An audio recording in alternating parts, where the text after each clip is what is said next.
now kind of isolated in our own kind of watery bath, Yes. 50 feet above the river below us. Yeah.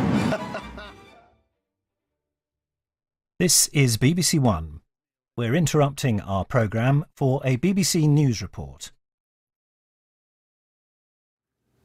You're watching a BBC News special. Reports of a shooting outside the Palace of Westminster, outside the House of Commons. A policeman has been stabbed and his apparent attacker shot by police officers in what is developing into a major security incident outside the Houses of Parliament.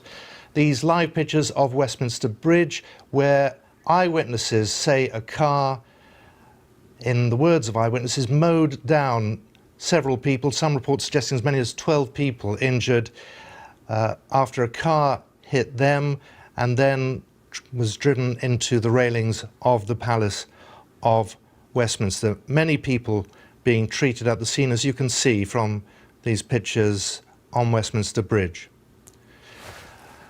Confirmation in the last few minutes, the Prime Minister, Theresa May, is safe after the assailant was shot outside Parliament. She was seen getting into a silver Jaguar car as the incident was developing outside, and police and ambulances rushing to the scene, a scene called by the Metropolitan Police at 20 minutes to 3 London time. Well, a short time ago, Simon spoke to Radoslaw Sikorski, who's the Polish politician and journalist. He was on the scene when the shooting happened, and he gave us an eyewitness account of what he saw.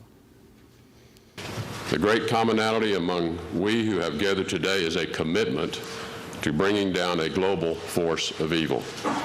And I emphasize the word commitment.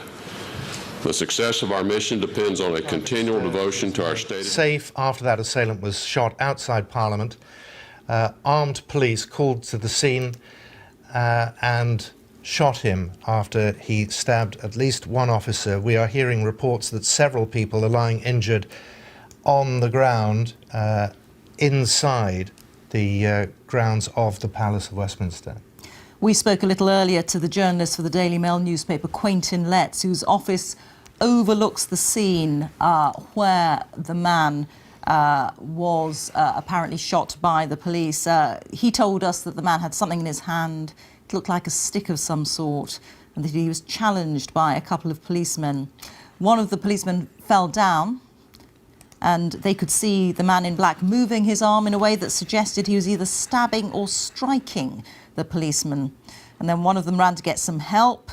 The attacker ran towards the entrance used by MPs into the House of Commons. And as he was running, Quentin Letts thinks about 15 yards or so, two plainclothes policemen with guns shouted at him what sounded like a warning. He ignored it, and they shot 2 or 3 times, and he fell. So that was an account given to us just a little earlier by the journalist for the Daily Mail newspaper, Quentin Letts. Let's talk to Richard Tice, who was visiting the Houses of Parliament. Richard, what did you see? So I came out of the Westminster Underground, and it was clear something very dramatic had happened. I was ushered by police, urging people away very quickly. I was ushered onto the bridge, Westminster Bridge, where I saw, looking up and down the length of the whole bridge, at least 8 figures lying on the ground on the west pavement of the bridge. And it appears that a car mounted the pavement on the south side of the bridge and, did deliberately strike into numerous individuals, leaving them on the ground before crashing in at the north end of the bridge. So a significant number of people clearly injured and shocked, and obviously the emergency services came very quickly to the scene, including clearly people from special forces, masked people with machine guns everywhere. So a very serious, what appears to be a terrorist incident. Richard, is there any way, did you see any link between that incident on Westminster Bridge and what clearly has happened afterwards is an incident within the confines of the Palace of Westminster? I think one has to assume that it's linked. I mean, that's not a coincidence that a car mounts a pavement, knocks, at least 6, I counted probably 8, possibly 10 people lying on the ground, and then you've got something terrible happening within the Commons. So yes, it must all be linked. number of people unknown, but a very serious incident on the bridge, as you can imagine, which is now completely locked down, buses trapped on the bridge, and paramedics, looking after the injured up and down the length of the bridge. We're just looking at shots of that car. In fact, it looks to be some sort of SUV. You didn't see who was driving it. What happened to them then? I came out just after that, so I didn't see that. Again, a number of stretchers, a number of ambulance crews on the scene. You reckon you saw a number of people seriously injured? At least 8 people lying on the ground on the west pavement of the bridge, literally from the southern end of it right up to the northern end. There were 3 people very close to each other on the northern end. So, this is no accident. This is a very deliberate, desperate, tragic event. This happened less than an hour ago. It does seem remarkable how many police, how many security personnel have got to the scene, how quickly it seems to have been contained. Yes, that's right. I mean, within, I don't know how many minutes it happened before I came out of the tube, but the quantity of emergency personnel arriving was very dramatic, very significant, and in a way great credit to all the people involved. Richard Tice, thank you very much for joining us. That's an eyewitness there describing the chaotic scenes. The picture that seems to be emerging is of a car ploughing into a number of people on Westminster Bridge, and then the situation within the Palace of Westminster developing from there. Let's go back to our political correspondent, Carol Walker, who's been following all the developments very closely. Carol, just bring us up to date with what we know. Well, the picture that is emerging is of 2 incidents which appear to have taken place pretty much simultaneously. As you were hearing there from Richard Tice talking about the car on Westminster Bridge which ploughed into a number of people. Westminster Bridge is always busy with people working in the area, but also large numbers of tourists.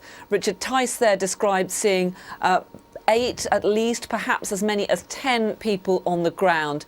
And certainly we heard earlier from other eyewitnesses talking about a number of people lying on the ground. It's not clear at this stage how badly any of those casualties have been injured, but a number of people hit by that car, which then ended up ploughing into the side of the fencing which surrounds the Palace of Westminster. At around the same time, it appears that what was described by Quentin Letts of the Mail as a thick-set man in black inside Old Palace Yard. Now, that is the area where MPs, ministers and indeed the Prime Minister are often driven into Parliament. It is usually very heavily guarded. There are a lot of security checks. There are security barriers all the way around it. But it appears that he got into Old Palace Yard, was confronted by 2 police officers in high-vis jackets. One of those was stabbed. We've had confirmation from the Leader of the Commons, David Lidington, that one police officer has been stabbed and that assailant has been shot. We heard again from eyewitnesses describing how there were plainclothes officers on the scene very quickly indeed. There are always a number of armed police around Westminster. It appears that they shouted a warning and that the assailant was then shot. We know that an air ambulance has been summoned to the scene. There is a major police operation now underway. Indeed, all the streets around Westminster have now been cleared. It is eerily quiet outside that security cordon because a number of streets all around Westminster have been cleared, although there are, of course, still vehicles inside that cordon who were trapped there when these incidents unfolded. Still at an early stage, still no clear word on the number of casualties or how seriously injured anyone has been. But both chambers of Parliament have been suspended. The whole area is in lockdown. MPs and a number of others who were visiting the Commons were all brought together into the central lobby of the Houses of Parliament. Many of them are still being held there while police assess the risk of them leaving or any other further risks which could still be present. It is not known at the moment what happened, for example, to the driver of the car. It is not known if there was anyone else with the assailant who we believe was shot and has now been taken to hospital. That is the picture that we have at the moment. Clearly all of this has just unfolded in the last hour and more information is coming in moment by moment. And Carol, exactly as you say, there's more information coming in. A colleague of ours has just sent out this information that crowds are being moved out of Parliament Square. A policeman says there's a suspect vehicle outside Parliament, and the colleague can see a grey saloon car surrounded by police vehicles.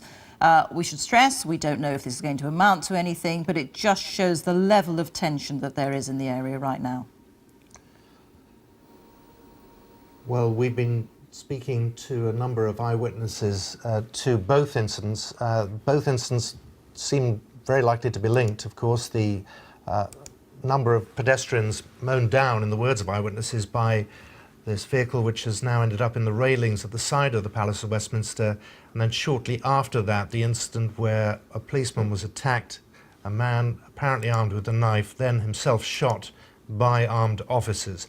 The incident's not linked officially at the moment, but it would seem that with the time scale that we've had described to us, the car went into the side of the railings and then somebody then ran into the Palace Yard, the entrance to the Palace of Westminster. Let's go to Eleanor Garnier, who joins us now live from Westminster. Eleanor, what's happening there? Well, you've probably just seen another police car